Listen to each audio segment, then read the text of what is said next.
কথায় শত শত অভিমান জমা হয়ে থাকে পাহাড়ের মতন, শত শত ভালোবাসা থাকে হৃদয়ের মাঝারে। তোমার গহন গভীরের গহন মাঝে তুমি আমায় কতটা সময় দিতে পারলে বা ভালোবাসতে পারলে, সেটা তো সময় উত্তর দেবে।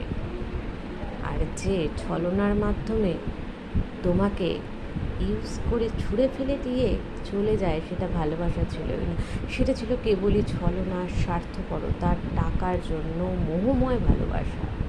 সে ভালোবাসা কোনো দিনই টিকবে না। তুমি যদি কুঁড়ে ঘরেও থাকো এবং সে যদি তোমার জন্য, তোমার ব্যথায় ব্যথিত হয়, তোমার কষ্টে অন্তরে তার জন্য জায়গা থাকে, তোমার ছোটো ছোটো ব্যাপারে কেয়ারিংয়ে থাকে, সেটা হয় প্রকৃত ভালোবাসা। আর ছলনাময় আবেগপ্রবণ, ছলনাময় ভালোবাসা, স্বার্থপরতা ভালোবাসা টেকে না।